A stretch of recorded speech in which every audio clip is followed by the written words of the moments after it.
તો જવાબદાર છે અને 1000 વાર પૂછશે.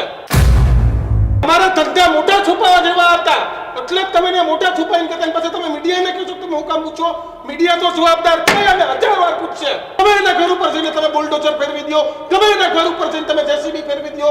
કેવો પાવર મળ્યો છે તમને? કેમ કાર્યવાહી નથી થતી? કેમ રજા પર ઉતારી દીધો? કોને રજા પર ઉતાર્યો? કોના ઉપર રામજીવાળાના 4 હાથ છે? તે સૌથી મોટો સવાલ છે. ગુજરાતના ઇતિહાસમાં કાળા પન્ના પર લખાતું એક નવું કાંડ એટલે કે ભૂતિયા ડિમોલિશન કાંડ. રામજીવાલા જ મુખ્ય સૂત્રધાર છે આખી ઘટનાનો. શરમ સાથે કહેવું પડે છે કે સરકારે કોઈ કાર્યવાહી નથી કરી. મીડિયાને કહેતા હતા કે તમે તપાસ કરો અને પછી ઘટના સ્થળથી એના વિડીયો મળ્યા છે. સરકારી ચોપડે એન્ટ્રી નહીં, કોઈનો આદેશ નહીં, કોઈનું નોટિફિકેશન નહીં, કંઈ જ નહીં. રજાવાનું ડિમોલિશન કરી તમે કોર્ટમાં ના જઈ શકો, ક્યાંય ના જઈ શકો. તમારી પાસે કોઈ કાગળ જ નથી કે તમે ડિમોલિશન થયું છે એનું પણ તમે ક્યાંય સાબિત કરી શકો. બધું આ જ પ્રકારના ગર્જના જોવા માટે જો હજુ પણ તમે ન્યૂઝરૂમ ચેનલના સોશિયલ મીડિયા પર એટલે કે યુટ્યુબ, ફેસબુક, ટ્વિટર, ઇન્સ્ટાગ્રામ પર લાઈક કે નથી કરી, શેર નથી કરી કે સબસ્ક્રાઇબ ન્યૂઝરૂમ ગુજરાતને નથી કરી તો અત્યારે જ સબસ્ક્રાઇબ કરીને બેલ આઇકોન દબાવી દો.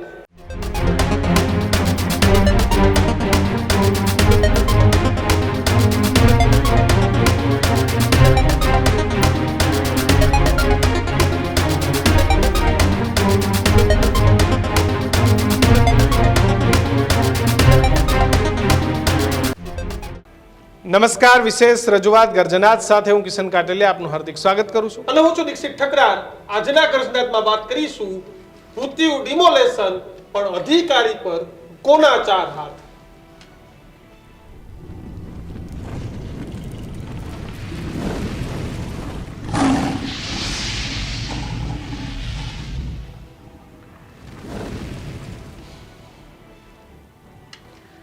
આપણે ત્યાં એવી જોરદાર સ્કીમો છે કે કોઈ પણ ઘટના બને એટલે કે મોરબીનો બ્રિજ તૂટી જાય, હરણી કાંડ થઈ જાય, રાજકોટની અંદર ટીઆરપી અગ્નિકાંડ થઈ જાય કે કોઈ પણ વસ્તુ બને, આપણે ત્યાં એક સરસ મજાની સરકારમાં યોજના છે, એનું નામ છે SIT. સીટની રચના કરવામાં આવી છે. નિવૃત્ત અધિકારીઓ તપાસ કરશે, દૂધનું દૂધ અને પાણીનું પાણી થશે. સાહેબ, સુરતમાં પણ આવું જ છે કે કોને 100 કરતા વધુ લોકોના ઘરનો આસિયાનો છીનવી લીધો, ક્યારે આમાં તપાસ થશે? અને દર વખતે વિપક્ષનો એક આક્ષેપ હોય છે કે મગરમચ્છ છૂટી જશે ને નાની માછલીઓ પકડાઈ જશે. અને એમાં વિપક્ષ ખોટું નથી, એવું જ થાય છે.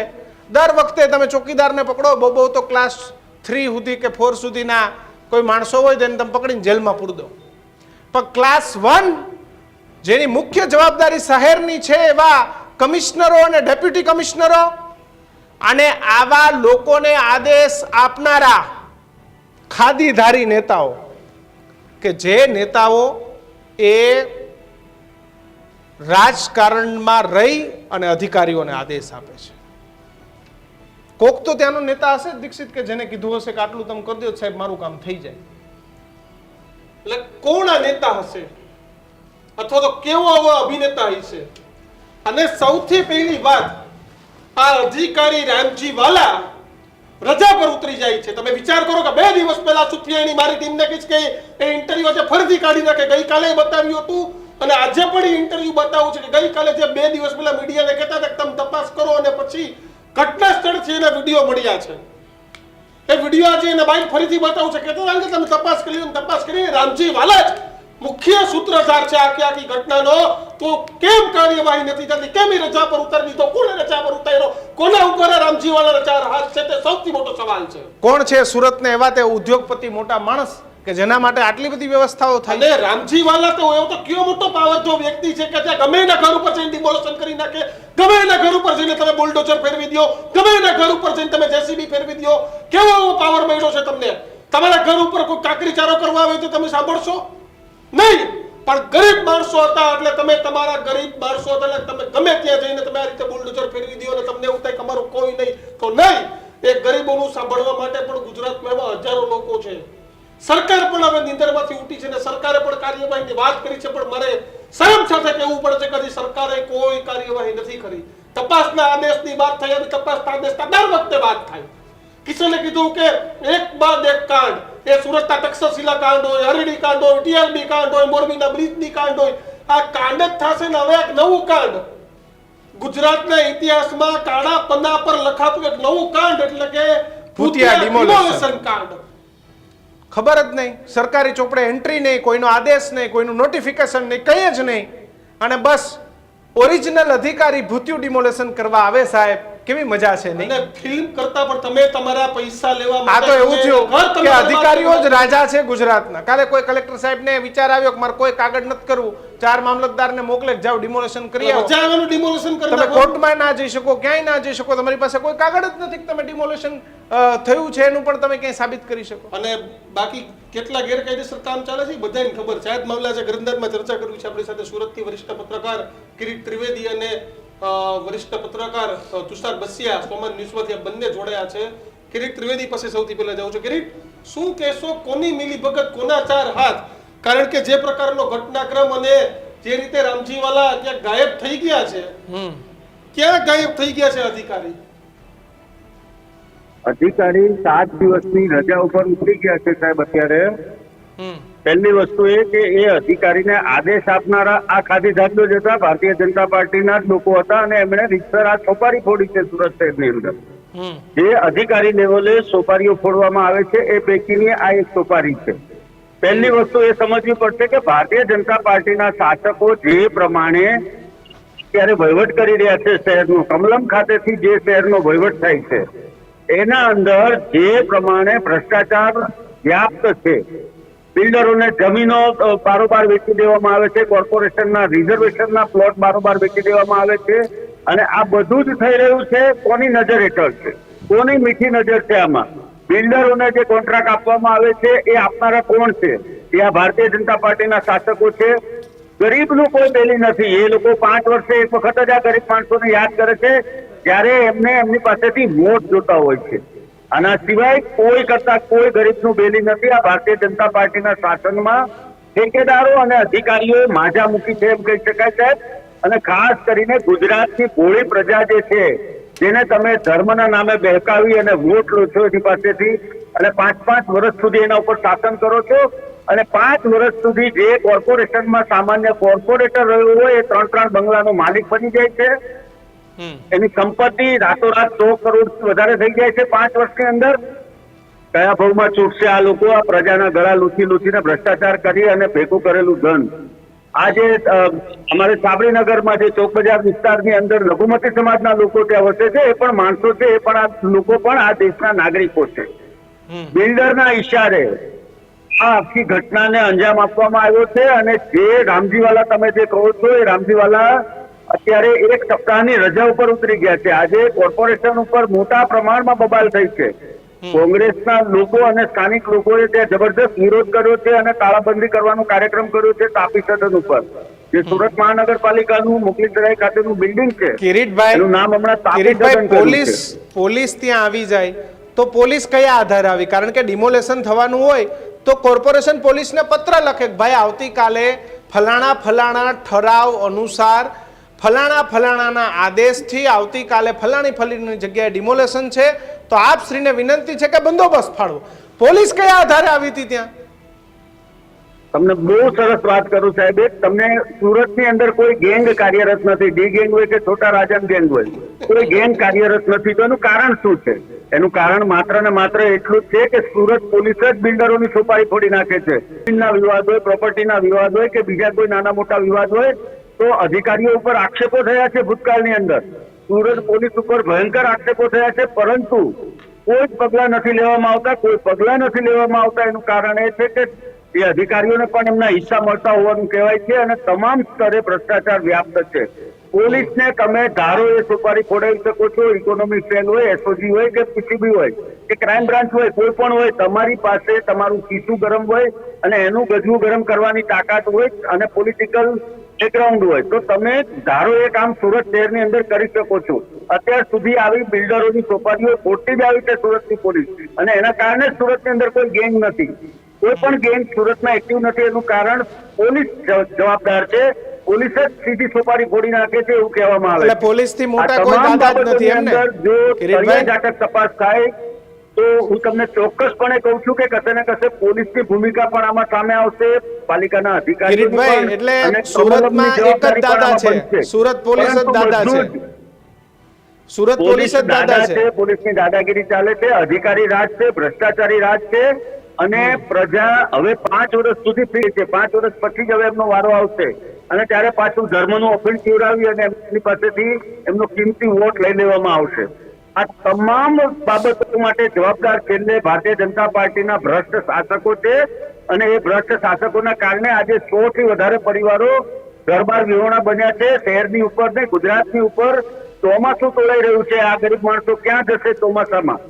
ક્યાં જઈને એ લોકો પોતાનું છાપરું બાંધશે? ક્યાં એ લોકોને રહેવાની વ્યવસ્થા થશે? તંત્ર પાસે કોઈ જવાબ નથી. તંત્ર તપાસ રમે છે અત્યારે.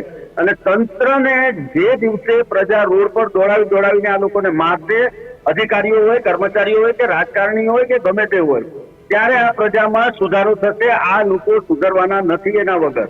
અને આ એક ક્રાંતિ માંગી રહી છે ને ક્રાંતિ તરફનું આ પ્રયાણ છે. માનજો તમે આ સુરત શહેરની ઘટના એક માત્ર પાતેરામાં પૂણી છે.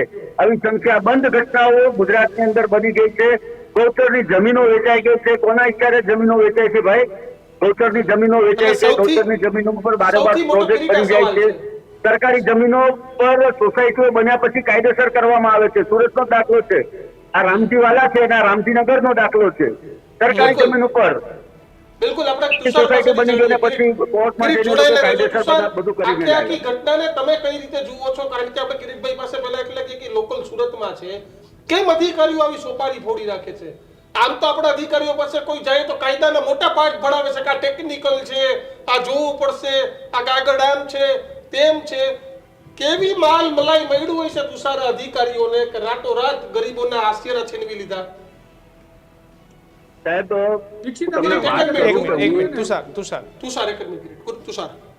આમાં જોવા જઈએ ને તો આખી ઘટનાને આપણે એ રીતે સમજવી જોઈએ. આજે જ મેં એક માર્ટિન લુથર કિંગ જુનિયર હતા, એમનું એક વર્ઝન છે કે જ્યાં ક્યાંય પણ અન્યાય થાય છે તો સમજી લેવાનું કે દરેક જગ્યાએ ન્યાય માટે જોખમ ઊભું થઈ ગયું છે. આ ઘટના આખા ગુજરાતની જનતાએ જોવાની છે, સમજવાની છે અને વિચારવાનું છે કે આ સરકારી બાબુઓ કેટલા બેલગામ, બેફામ અને ભ્રષ્ટાચારી બની ગયા છે. એને નથી નડતો કાયદો, એના માટે નથી નડતું બંધારણ, નથી નડતા માનવીય અને કુદરતી સિદ્ધાંતો. આ ઘટનામાં સૌથી પહેલી વાત આપણે કરીએ કાયદેસર રીતે, તો કાયદેસર રીતે ડિમોલેશન કરવા માટે નોટિસ કરવી પડે, સરકારી પ્રોસિડિંગ્સ ફોલો કરવા પડે, ત્યારબાદ સુનાવણી થાય, લોકોનો પક્ષ સાંભળવો પડે, પછી નિર્ણય આવે અને ડિમોલેશન થાય. આ ઘટનામાં એવું કંઈ થયું નથી.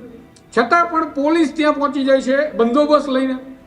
પોલીસના અધિકારી પણ દેખાય છે, એસએમસીના રામજીવાલા પણ દેખાય છે અને પોલીસના એસઓજીના નકુમ પણ દેખાય છે. આ અધિકારીઓ ત્યાં હતા એ શું ભજન મંડળીમાં મંજીરા વગાડવા ગયા હતા? આ અત્યાચાર કરવા નહોતા ગયા? અને અત્યાચાર એમણે કર્યો છે તો શું ગુનેગાર નથી? 100 કરતાં વધારે લોકોની માથાની છતને છીનવી લેવા માટે કદાચ એ અધિકારી, પોલીસ અધિકારી નકુમ હોય કે પછી આ રામજીવાલા હોય, બંને યાદ રાખવું જોઈએ કે તમને કદાચ તમારા સરકારી ઉચ્ચ અધિકારીઓ બચાવી લેશે પણ કુદરતનો ન્યાય તમને નહીં બક્ષે. કારણ કે તમે માનવીય સિદ્ધાંતોની બહાર જઈ, કુદરતી ન્યાયના સિદ્ધાંતની બહાર જઈને કાર્યવાહી કરી છે. અત્યાર સુધી શરમજનક બાબત એ છે કે નથી એમ સુરતના પોલીસ કમિશનર ખુલીને બોલતા કે અમારી પોલીસ ત્યાં કોના કહેવાથી, કયા ઓર્ડરથી, કયા આદેશથી બંદોબસ્ત લઈને પહોંચી હતી લોકોના મકાન પાડવા માટે. નથી ખુલીને સુરત મનપાના અધિકારીઓ બોલતા કે અમને કેવી રીતે આ મકાન પાડવાનું સૂઝ્યું, અમે શું પ્રોસિડિંગ કરી, શું કાયદેસરની પ્રક્રિયા કરી, અમે રહીશોને સાંભળ્યા છે કે નહીં. આ એક પણ અધિકારી નથી બોલતો. માટે આ તમામ ગુનેગારો છે મારા મતે. આના માટે ગુજરાત હાઈકોર્ટ જાઓ અને સુપ્રીમ કોર્ટ જાઓ ના પ્રક્રિયા ના હોય, રાજ્યની સરકારે જાગવું પડે અને સિંગલ ઓર્ડર કરવો જોઈએ કે આ મામલાની તપાસ થાય. એસઆઈટી નહીં, આ મામલાઓમાં એસઆઈટીની રચના કરી અને 2 વર્ષ સુધી એસઆઈટી તમારી તપાસ કરે, ભીનું સંકેલાઈ જાય. પણ આ લોકો જે ચોમાસામાં રજડી પડશે અને તડકાના આ ઉનાળાના કાળઝાળ તાપની અંદર છત વિનાના થયા છે, એને ન્યાય નહીં મળે તો આ રાજ્યની સરકાર પર ક્યારેય પણ ન્યાય બાબતે લોકો લગીરે પણ ભરોસો નહીં કરે. આ સ્થિતિ સુરતની ઘટનામાં છે. અને માટે જ મેં તમને કીધું કે જે માર્ટિન લુથર કિંગે કીધું છે કે જ્યાં ક્યાંય પણ અન્યાય થાય છે તો યાદ રાખજો કે જ્યાં ન્યાયની વાત આવશે ત્યાં પૂરેપૂરી સંભાવના છે, જોખમ છે ન્યાય મળવા ઉપર. ગુજરાતમાં આજે માનો કે સુરતની ઘટના બની છે તો ગુજરાતના બીજા વિસ્તારોમાં નહીં બને શું ગેરંટી? આમાં બક્ષી દેવામાં આવશે અધિકારીઓને, આ પોલીસ અધિકારી અને એસએમસીના બાબુઓને, તો ગુજરાતમાં ગમે ત્યાં પ્રકારે ડિમોલેશન થશે. બિલ્ડરો પૈસા ખવડાવીને લાવ્યા છે એક એવી વાત છે, એવા આરોપ છે. બીજી વાત કે બાજુમાં લક્ઝરિયસ ફ્લેટ છે. આ દેશની અંદર શરમજનક બાબત આ ઘટના પરથી એ કહી શકાય કે કોઈ લક્ઝરિયસ ફ્લેટની બાજુમાં જો એ આક્ષેપો સાચા હોય અને ગરીબોના ઝૂંપડા પાડવા પડતા હોય તો ગરીબોને કહી દેવું જોઈએ કે તમારી ઓકાત આ દેશમાં માત્ર કીડા મકોડા જેવી છે, તમને કોઈ પણ અમીર આવશે અને તમને કચડીને ખાઈ જશે અને તમને ન્યાય નહીં આપી શકીએ અમે. આ સ્થિતિ સુરતની આ ઘટના પરથી અત્યારે આપણા રાજ્યની છે. કુદરતી સિદ્ધાંતની સામે તમે માનવીય ન્યાય ભૂલી ગયા છો. ફિલિપાઇન્સના દ્રશ્યો જોઈ લો, કંઈ ભેગું નથી આવતું ભાઈ. જ્યારે કુદરતનો સિદ્ધાંત થાય છે ત્યારે પરિસ્થિતિઓ ધરતીકંપ, વાવાઝોડું, સુનામી, ત્યારે આ બધો જ હિસાબ કિતાબ કુદરત કરતો હોય છે પૃથ્વી પરના પાપીઓનો. કિશન, એ તો મોટા પાયે હિસાબ થાય એવા અધિકારીઓ પણ મેં જોયા છે. એમને ખબર છે કે એમના વંશવેલામાં શું છે અને કેટલાયને તો વંશવેલા ઉજળી ગયેલા અધિકારીઓને હું ઓળખું છું અને એવા કેટલાય ઉજળી ગયા પછી રિટાયર થઈ ગયા ને અત્યારે રોજ રાત્રે રડે છે એવા અધિકારીઓને પણ હું ઓળખું છું. આને કહેવાય કુદરતી ન્યાયનો સિદ્ધાંત. તમે જ્યારે કોઈ ગરીબની હાય લ્યો છો, આ સેંકડો લોકોને તમે બેઘર કર્યા, સુરતની અંદર ડિમોલેશન કર્યું, તમે કોઈની સૂચનાથી કર્યું, આદેશથી કર્યું, જે કંઈ પણ કર્યું અને તુષાર ખોટું તો કર્યું છે ને. એવું જ છે તુષાર, આપણે ડિમોલેશન ખોટું તો કર્યું છે ને. સોમનાથમાં ડિમોલેશન થયું બરાબર થયું, દ્વારકામાં ડિમોલેશન થયું બરાબર થયું, આપણે વધારેવું છે જ્યાં તમે ગેરકાયદેસર કબજો કરીને રહેતા હતા. જામનગર, અમદાવાદ, લુખ્ખાઓ, અસામાજિક તત્વો, ડ્રગ્સ માફિયાઓના ડિમોલેશન થવા જ જોઈએ. આપણે વધાવીએ છીએ ડિમોલેશન ન, પણ આ ગરીબના આશયના ગેરકાયદેસર રીતે તોડી પાડવાના ભાઈ. નહીં, અને કદાચ આ ગેરકાયદેસર બાંધકામ હતું, આપણે માની લઈએ એક વખત સરકારે લીગલ સરકારી બાબુએ, સરકારનું ઇન્ફ્લુઅન્સ તો હજી સુધી આમાં છે એવી ક્યાંય વાત નથી, પણ આપણે જોવા જઈએ કે જે બાબુએ કર્યું એ બાબુએ એટલું તો વિચારવું જોઈએ ને કે સાંભળવાની તક તો આપો. સરકારે તમે કીધું સોમનાથની વાત કરો, દ્વારકાની વાત કરો, પોરબંદરની વાત કરો, જ્યાં જ્યાં ડિમોલેશન કર્યા છે, અમદાવાદની વાત કરો, તો ત્યાં વિકાસના કામ માટે જો વાત હતી અથવા તો ગેરકાયદેસર બાંધકામો હતા અથવા તો ક્રાઇમને ડામવાની વાત હતી અને ત્યાં પણ લીગલ પ્રોસિડિંગ થયા છે. રાજકોટના જંગલેશ્વરની ઘટનામાં પણ જોઈ લો. તો તમે એટલું વિચારો તો વૈકલ્પિક વ્યવસ્થાઓ પણ આપી છે. તુષાર હાઈકોર્ટમાં ગયા હતા, હાઈકોર્ટે સાંભળા બધુંય થયું હતું, બધું ઓન પેપર ન્યાય કહેવાય. બધું. અને અહીંયા તો તમને કહો મલાઈદાર અધિકારી પાછા વિચાર કરો. મહાદેવ ઓલી ઇન્ટરવ્યુ તૈયાર છે, ઓલા રામજી વાલાને તો બતાવો પહેલા તુષારને, આપણે પછી આગળ ગર્જનાથમાં ચર્ચા કરીએ. કારણ કે જે રીતે રામજી વાલાનું તુષાર કદાચ તમે કાલ સાંભળ્યું હોય છે રવિવારે, તમને જોઈને એમ થાય કે હતો જ નહીં, મને ખબર જ નથી. પેલા કે આ મીડિયાને બહાર કાઢ્યો છે એના બાપુજીની ઓફિસ હોય એમ. મહાદેવી તૈયાર બાઈટો જ સંભળાવી દો.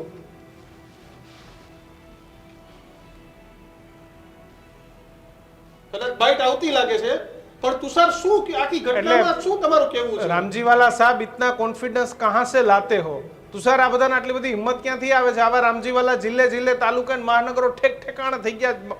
તંત્ર આમાં એક કારણ છે ગંગાજળ સફાઈની જરૂર છે. ખબર છે આ આખી બ્યુરોક્રેસીની સિન્ડિકેટ છે.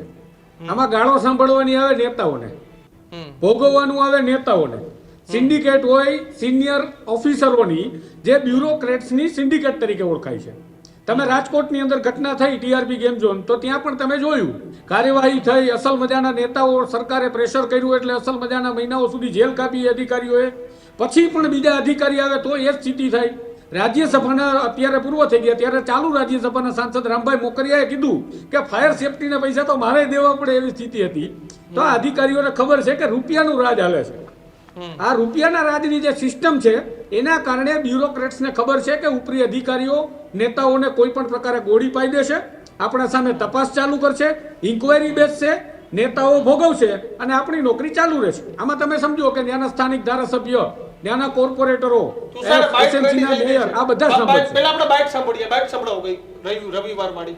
સાહેબ જવાબદારી જનરલ તમે તારી શું ડિમોલેશન એસએમસીએ કર્યું કે નહીં કર્યું એમ પૂછવું છે. કારણ કે જે છે થાણા તમે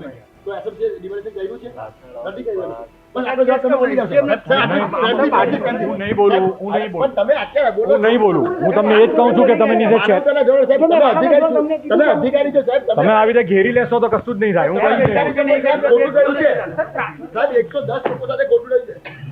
લોકોને ઘર વિહોણા કરે એની પાછળ કોણ જવાબદાર? સાહેબ 110 લોકો સાથે ખોટું થયું છે સાહેબ. સાહેબ માનવતાના ધોરણે એ લોકો ન્યાય માંગી રહ્યા, દર ભટકી રહ્યા છે સાહેબ. આપની જવાબદારીમાં આવે છે આ જવાબ આપવાનું. તમે નથી કર્યું તો તમે કેમ નથી કર્યું સાહેબ? વાત પતી ગઈ ત્યાં ગાડી. મૌન રહેવાનું કારણ શું સાહેબ? કોઈનું દબાણ છે સાહેબ? કોઈનું દબાણ છે તમને કોઈ મૌન રહેવાનું? સાહેબ શું કારણથી તમે નથી બોલી રહ્યા? પહેલા તમે આ બંધ કરો. બંધ કરી દો. તમે આવી રીતે ઘેરી લેશો એ નહીં ચાલે. ઘેરી લેશો એ નહીં ચાલે. સાહેબ, ગેરકાયદેસરનું કારણ છે, સાહેબ. તમને સવાલ પૂછવાનો તમારે જવાબ આપવાનો છે, સાહેબ. ભાઈ નીચેથી સિક્યુરિટીને બોલાવવાની. હા, બોલાવો, સાહેબ. બોલાવો ભાઈ. પોલીસને જા જલ્દી. બોલાવો, સાહેબ. પણ અમે રજા માટે કહીએ છીએ, સાહેબ. તમારું ઘર તૂટ્યું હતું, સાહેબ. તમારું તૂટ્યું હોય તો તમે બોલો ને, સાહેબ. પણ તમે મને શું કામ પૂછો છો? હું એમાં હતો જ નહીં તો પછી મને શું કામ પૂછો છો?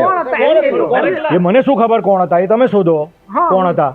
તમે શોધો. ના, એસએમસી નહોતા. બસ તો એસએમસી નહોતો. એસએમસી નહોતો. ના, અમે નથી માંગ્યો બંદોબસ્ત. પોલીસ એવું કહે છે કે SMC તો પોલીસને પૂછો. પોલીસ એવું કહે છે બંદોબસ્ત. હા તો પૂછો એમને.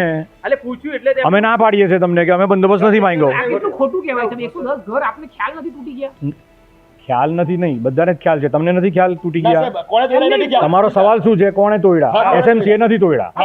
બસ તો જાણ વગર તૂટી ગયા એસએમસી નથી તોડ્યા. 110 ઘર એસએમસી જાણ વગર તૂટી ગયા ઓકે સર થેન્ક ચલ્યો અધિકારીની તુમાખી જાણે પોતાના બાપુજીનો એસએમસી નથી તોડ્યા, આ નથી તોડ્યા. હવે મારે ઓલા ફોટા બતાવજો જ્યાં સાહેબ ગયા હતા ત્યાં તોડાવા હાટું ગયા હતા, પછી આપણે સમજાવે. ચલ્યા આ તસવીરો જોઈ લે, આમાં ચોખ્ખી રીતે રામજીવાલા દેખાય છે. જ્વારિયા માથે રૂમાલ માથે ઓઢીને. રૂમાલ બાંધીને તમે બુકાની ધારીને જેમ ગયા હતા. મોઢું છુપાવતા ગયા હતા તમે. તમારા ધંધા મોટા છુપાવા જેવા હતા એટલે જ તમે ને મોટા છુપાઈને કહેતા ને પછી તમે મીડિયાને કહો છો કે તમે હું કામ પૂછો? મીડિયા તો જવાબદાર છે અને 1000 વાર પૂછશે. 1000 વાર તમારા જેવા ભ્રષ્ટ અધિકારીઓને પૂછશે ને જવાબ દેવો પડશે. સુરતના એક એક પત્રકારને સલામ કરું છું કે આને પાછળ પડી ગયા ને પડેલા રહેજો. અને આ રામજીવાલાની જે જગ્યાએ ડિમોલેશન થયું છે ને ત્યાં રામજીવાલાનું રિકન્સ્ટ્રક્શન આવવું જોઈએ. વરઘોડો જ નીકળવો જોઈએ. વરઘોડો જ નીકળવો જોઈએ રામજીવાલાનો. હજારો લોકોના આસિયાના તોડી નાખ્યા. અને ભાઈ કેમ તમે? એની અને હા રીત બધું જ કાયદેસર હતું, કાગળ ઉપર ખરવું હતું ને. તુષાર આ તો કાલ ગમે એના મકાન રાગ દ્વેષ ગમે એ પાડીને લોકશાહીમાં કોઈ હજુ અવાજ ઉઠાવશે તો રામજીવાલા કાલે સુરતના પત્રકારનું મકાન પાડવા જાય, આપણું પાડવાય આવી જાય. આપણે તમે સારું છે, એના SMC ની હદમાં નથી રહેતા. નહીં, તમે એના જવાબ સાંભળ્યા કે તમે ઘેરી લો એ નહીં ચાલે. તમે તો કોઈના ભાઈ, ઘર તમારી પાડી આરતી નાખો કરવાની. ગરીબના, એ ચાલે. નહીં, તમે ગરીબોના ઘર પાડી નાખો એ તમે ચાલે, લોકોને પણ પત્રકાર પાડી તમને દીધા સવાલ એ કરે ચાલે. એટલે નહીં ચાલે. તમે લોકોને પાડી દો એ Security હાલે, બોલાવી લો. પણ અમને ઘેરવાના નહીં તમારે. હા, સિક્યોરિટી બોલાવી લો. તમે પોલીસ બંદોબસ્ત વચ્ચે નહોતા ગયા તો ત્યાં SOG ના નકુમ શું કરતા હતા? કોને લાકડી બતાવતા હતા? અરે પોતે બુકાની કોને કરીને ધમકાવતા હાજર હતા? હતા. પોતે રૂમાલ બાંધીને હાજર હતા. દેખાય ટી સ્ક્રીન પર જો. અરે એમ પોતે નહીં, હાજર હતા. એ તો જૂઠું બોલે હાજર છે હતા. કે કેવી સાંભળો. ખબર નથી. દીક્ષિત, ભગવાનની એ તો શરમ સિદ્ધ નથી થાય છે કે આવતી. હાજર હતા. એ તો સિદ્ધ થાય છે કે હાજર હતા, પણ એમને એવું કીધું કે અમે પોલીસ બંદોબસ્ત નથી માંગ્યો, તમે પોલીસને પૂછો. તો એ બધા ત્યાં શું કરતા હતા? તમે બધા ત્યાં શું મંજીરા વગાડવા ગયા હતા? મોટી ઘટના અહીંયા દીક્ષિત વિચારવા જેવી વાત. આ જે અધિકારીઓ છે, અધિકારીઓનું જે રાજ ચાલે છે એમાં વિચારવા જેવી વાત સરકાર માટે છે. હું સરકારને પણ આ તમારા માધ્યમથી અપીલ કરું છું કે સરકારે તાત્કાલિકપણે આ બધા જ અધિકારીઓને સસ્પેન્ડ કરી જ્યાં સુધી આ મામલાની તપાસ હાલે ત્યાં સુધી આ રાજ્યમાં નહીં રહેવા દેવાના, અને એની તપાસ 2 મહિનામાં, મહિના દિવસમાં પૂરી કરી અને એના બાદ કાર્યવાહી ન્યાયિક પ્રક્રિયા. આપણે આના જેવો અન્યાયી અમાનવીય કૃત્યો નથી કરવા, આપણે એના જેવા કુદરતી ન્યાયના સિદ્ધાંતો નથી ભૂલવા. આપણે ન્યાયની માગણી ન્યાયિક પ્રક્રિયાથી કરીએ અને ફાસ્ટ ટ્રેક કોર્ટમાં. સરકાર ઘણા બધા કેસ જે ફાસ્ટ ટ્રેક કોર્ટમાં ચલાવી અને 60 દિવસ 80 દિવસ કે 120 દિવસમાં ચુકાદાઓ લાવે છે, એમાં ચુકાદો લાવે અને આ રામજીવાલા અને એની સાથેના અધિકારીઓ જે છે એને એની ઓકાત બતાવે કે આ ગુજરાત રાજ્ય છે, કાયદાનું શાસન છે, અફઘાનિસ્તાન નથી, એ સુરત છે અને સુરત એ ગુજરાતનું હૃદય છે. અને સુરતની અંદર અને ગુજરાતની અંદર વસતો દરેક નાગરિક ભારતના બંધારણે તેને રક્ષણ આપ્યું છે અને એ બંધારણને માની અને આ દેશના નાગરિક તરીકે ફરજોના પાલન સાથે જીવે છે અને એને જીવવાનો અધિકાર છે. આ રામજીવાલાના બાપની જાગીર નથી. બિલકુલ બિલકુલ. બિલકુલ તુષાર, આભાર અમારી સાથે જોડાવા બદલ. કિરીટ ત્રિવેદી, આપનો પણ આભાર અમારી સાથે જોડાવા બદલ. આ બંને મહાનુભાવનો આભાર, બંને પત્રકારોનો આભાર. અને જ્યાં સુધી યસ આ પ્રકારના અધિકારીઓ તુમાખી ભરા રહેશે, ગરીબના આસિયાને છોડાવશે, ત્યાં સુધી અમે લોકો બોલતા રહીશું. અને સુરતની ઘટનામાં જ્યાં સુધી મગરમચ્છ એટલે કે જે જાડી ચામડીનો મગરમચ્છ નહીં પકડાય, જ્યાં સુધી રામજીવાલા નહીં પકડાય અને રામજીવાલાને આદેશ આપનારો મગરમચ્છ પણ નહીં પકડાય, ત્યાં સુધી આ એસઓજી ના પ્રકારના નકોમે ચાલુ કોના કેવાથી ગયા હતા એ વ્યક્તિ પણ નહીં પકડાય, ત્યાં સુધી નુજરૂમ એ ગર્જના જ કરતું નકુમ સાહેબ, રહેશે. તમને સલામ હતો ને સલામ છે. હા, જીમ તમે ટ્રેનર જે હો, કામગીરી જે કરી છે એના માટે સેલ્યુટ છે. પણ આ તમે કેના કેવાથી ગયા નહીં, જરા કહેતા જાજો. તમારી તમારી નકુમ સાહેબ, સુરતના પોલીસ અધિકારીઓમાં તમારી છાપ એ બધા કરતા અનોખી છે. ત્યારે તમે સત્યને વળગી અને કોના કહેવાથી અથવા તો તમને કોના આદેશથી ત્યાં ગયા હતા એનું નામ તમે આપી દેજો કે આ વ્યક્તિનો ફોન આવ્યો હતો એટલા મારે ત્યાં જવું પડ્યું. બિલકુલ અમારી વાત સાથે આપ કેટલા સહમત છો તે કોમેન્ટ બોક્સમાં જણાવજો. અને બધું આ જ પ્રકારના ગર્જના જોવા માટે જો હજુ પણ તમે ન્યૂઝરૂમ ચેનલના સોશિયલ મીડિયા પર એટલે કે યુટ્યુબ, ફેસબુક, ટ્વિટર, ઇન્સ્ટાગ્રામ પર લાઈક નથી કરી, શેર નથી કરી કે સબસ્ક્રાઇબ ન્યૂઝરૂમ ગુજરાતને નથી કરી તો અત્યારે જ સબસ્ક્રાઇબ કરીને બેલ આઇકોન દબાવી દો. ન્યૂઝરૂમ ગુજરાત હવે તમારી ટીવી સ્ક્રીન પર પણ આવી ગઈ છે તો GTPL, જીઓ, સિટી કેબલ સહિતના આ તમામ પ્લેટફોર્મ પર છે તો ત્યાં પણ એટલો જ પ્રેમ આપતા રહો અને બસ જોતા રહો ન્યૂઝરૂમ ગુજરાત. નમસ્કાર.